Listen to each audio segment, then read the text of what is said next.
From exploration comes knowledge, and from knowledge, freedom.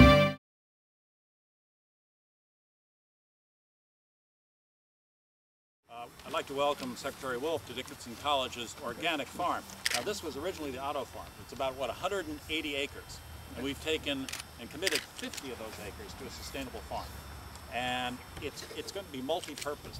Not only is it a learning community, and we hope eventually not only involve college students, but involve school kids. So they start growing up with this. But additionally, we'll be surprised, and you can see it right there, a little produce. Our produce goes now to our cafeteria. And so it's very healthy. Then it goes also to the community food bank, which is important. And there's a cooperative so that people can get involved from the community in the farm. So all that is happening. But again, this is a part of a very conscious decision of Dickinson to really embrace sustainability and take the efforts you are doing, the governor's doing, to take those and really make those evident in a college learning community for the next generation and for this generation. So as you can see, we even went so far, and this really gets us on the edge. We have, our mascot is the red devil. It's been that way for a long time. So this is his cousin, the green devil, kind of shows up on occasion. And the green devil, even on a warm day, the green devil is right out there. He's become our symbol for sustainability. And I'm also thrilled for the first time we've introduced this as an experiment in our staff vehicles, not the farm vehicles, or not the service vehicles, but the regular staff vehicles, that I'm driving our new old biodiesel car, which is a '96 Mercedes. And so that's sitting there, drove out here on biodiesel. Biodiesel, of course, which we produce at the college. I hope you have a chance at some point to come to the campus to see the biodiesel production and also to see what we've done with some of our facilities. We have a brand new science facility complex. It's going to be LEED Silver certified. We already have a sustainability house where students live. That is LEED certified, and they're monitoring their consumption of energy. In addition, Dickinson took a lead among a few other colleges in Pennsylvania, and we joined the President's Leadership Circle of colleges and universities committed to going carbon neutral. And so we're working on that plan. We've also committed recently through Concerned Community Energy to take 50% of our energy wind power. So this places us the second highest user of college and university in the state going that direction. And another simple thing, with a terrific grant, $250,000 from the Commonwealth, we installed a new 60 kilowatt solar array on one of our halls. Now this is terrific because this will reduce our CO2 emissions by 60 tons per year, the equivalent of taking 12 cars off the road for a year or planting 1,400 trees. So again, these are just a few of the initiatives that Dickinson is involved with, and through a grant from the Mellon Foundation and possible further major commitment of the Mellon Foundation, Dickinson is taking sustainability as a theme for this generation, a theme for our times, a theme for our state, and we really are getting behind this to define the future. So thank you for coming out to the farm, and enjoy your day immensely.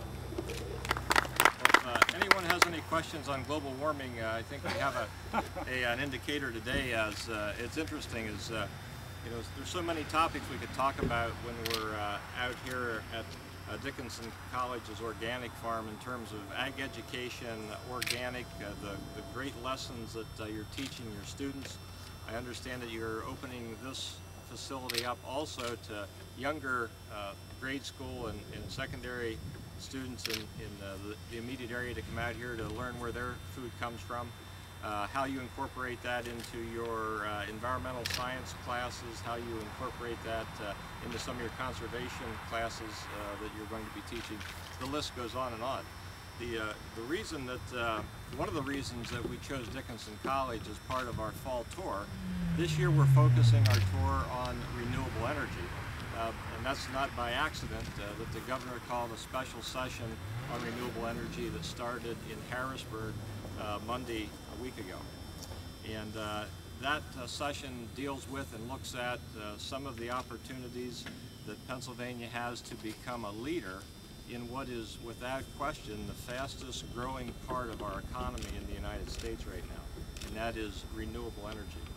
With his initiative, both in terms of the Energy Independence Fund that has dollars to help encourage people to trade in some old refrigerators and air conditioners on much more efficient ones, or whether it's helping cost share solar panels like we have behind us here to help people generate their own clean power.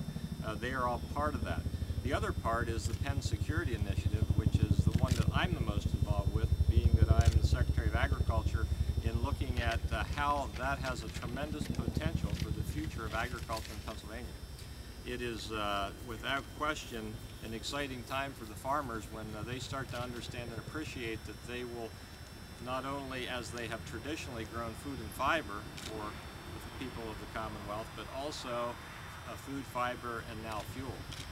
We think that the potential is endless, whether it is just simply being less dependent on foreign oil.